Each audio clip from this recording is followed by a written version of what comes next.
Welcome back to the MMA Explorers. Today, let's get started with huge fight announcement ahead. A huge fight was made official yesterday when UFC President Dana White went live to confirm that Della Maddalena will defend his welterweight title against Islam Makhachev. Before we continue, make sure to leave a like on this video to support the channel. Let's aim for 10 likes. Islam Makhachev. Makhachev was #1 ranked pound-for-pound fighter in the world in 23, 24, and 25. Cleaned out that division, and he has decided to take his 15-fight win streak and move up to attempt to become one of a few fighters in UFC history to win belts in 2 different divisions. Della Maddalena has won 18 fights in a row, just beat Bilal Muhammad for the welterweight title. This is literally the definition of a super fight. So that's the main event. Champion versus champion. Madison Square Garden. UFC President Dana White has dropped another bombshell for the UFC 322 card at Madison Square Garden. White announced that Zhang Weili will vacate her women's strawweight championship and move up to flyweight, where she will face former champion Valentina Shevchenko for the women's flyweight title on November 15th. UFC strawweight champion Weili Zhang has accomplished all there is to accomplish at 115 pounds, so she's now going to vacate her title and move up and challenge Valentina Shevchenko for the flyweight championship in the co-main event of UFC 322. #1 pound for pound versus #2 pound for pound. Talk about another super fight.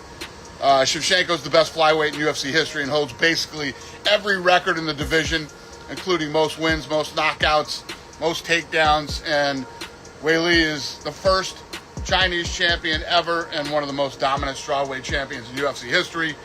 She's finished 19 of her 26 wins and now looks to become just the second woman to win a UFC belt in 2 different divisions by taking on Shevchenko.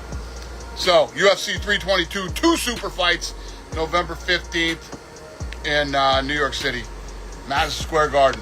UFC President Dana White has confirmed another massive addition to the UFC 322 card on November 15th at Madison Square Garden. Former champion Leon Edwards returns to take on everybody's favorite, #9 ranked Carlos Pradas. Carlos is an absolute fucking beast. He's got 5 wins in the UFC and 5 knockouts. So, UFC 322, do not miss this one, November 15th at Madison Square Garden. Della Maddalena's coach warns Ilia Topuria against moving up to welterweight. Della Maddalena's coach has issued a blunt warning to lightweight champion Ilia Topuria, advising him to think twice before pursuing a super fight with the UFC welterweight king. Got Ilia Topuria, the lightweight champ. He's been trying to get up to he wants to go up to welterweight, fight for that belt as well. What's your reaction? Like, he wants one more title defense, that he wants to basically move up and fight at welterweight. What would your reaction be if he was one of the next guys for you? He's my height, and I'm a midget. He needs to stay where he is. It would be a very bad decision for him to come up and fight Jack. They're the same fighter, essentially. He's just a midget and Jack's a bit bigger. You know, they do a lot of the same things very well, and I love Ilia. He's one of my favorite fighters to watch because I think he fights like Jack. You know, they're very similar. So, but I don't think he has any business jumping up 2 weight classes and fighting Jack. But that's up to him. If he wants to do that, fair play to him. I respect it. You know, and I think Ilia's going to be at a point like Islam soon where he can do whatever he wants because he's unstoppable. Merab Dvalishvili predicts Ilia Topuria will finish Islam Makhachev. Merab Dvalishvili made a bold prediction on the Full Send podcast, claiming that UFC lightweight champion Ilia Topuria would be the man to stop Islam Makhachev. Who do you think wins if Islam and Topuria fight? And do you think that fight will ever happen? I hope it's gonna happen.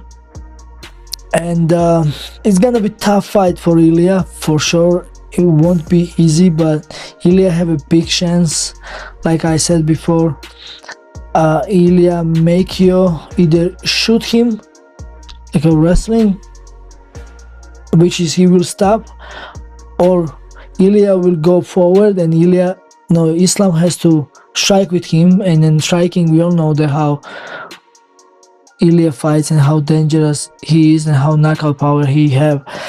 So it's gonna be a tough fight for Ilia for sure, like every fight is, but I believe he can finish Islam Makhachev. Merab also explained why he hates Umar Nurmagomedov. What was the most personal of the last few fights? Was it Umar? Of course, Umar, because That one, because you seemed like in the press conferences, you were visibly like kind of fired up.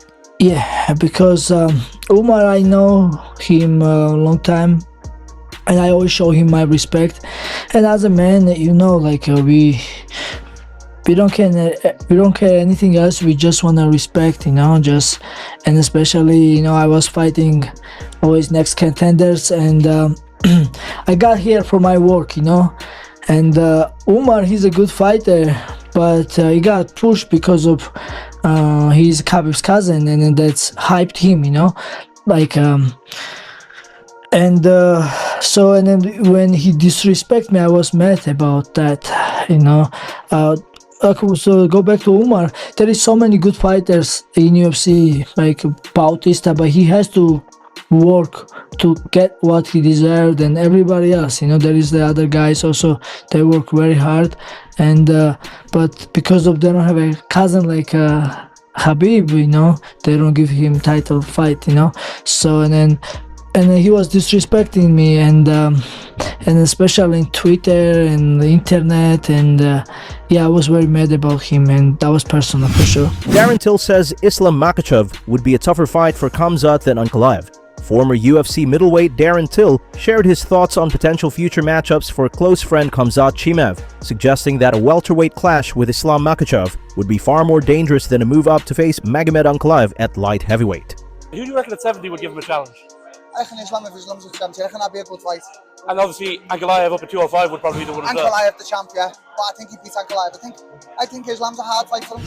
I do. Tony Ferguson claims Khabib's father protected him from a real beating. Never one to bite his tongue, Tony Ferguson has once again taken aim at longtime rival Khabib Nurmagomedov, this time bringing Khabib's late father into the conversation. Speaking in a recent interview, Ferguson claimed that Magomed Nurmagomedov shielded his son from serious damage during his fighting career. Before we continue, help us reach our goal of 100 subscribers here on MMA Explorers. Hit that subscribe button and turn on notifications so you don't miss any of our daily MMA content. I know you mentioned the build-up to this. You did an interview a few weeks ago about the time when Khabib confronted you at a hotel in front of your family. Is that the closest you've ever felt to having personal hatred to someone? Would Khabib be the only person, or was that still not enough to bring hatred out of you? I wouldn't call it hatred. He's still fathead in my book. He's still Khabib on his world tour. When it goes into it, his dad was the one that saved him from some real ass whoopings and just getting bloody and stitched up and all this other stuff. He did some foolish things. I mean, he went to New York and he made some homeless do push-ups and threw money at him like they were strippers, which is ridiculous. Him and his cousin Makhachev. When it goes into it, I like to be able to look after the people that can't look after themselves, and I've always done that since I was little. This Saturday come with Nathaniel assault. You know what I mean? I don't have to go in there and intimidate him. It's not my bag to be able to do that. I carry a certain presence with myself whenever I show up. I don't mean to, but it's just how I am. It's just how I look, and that's just somebody that demands presence doesn't have to really say anything. They just show up. Let's wrap it up for the day. Thanks for watching.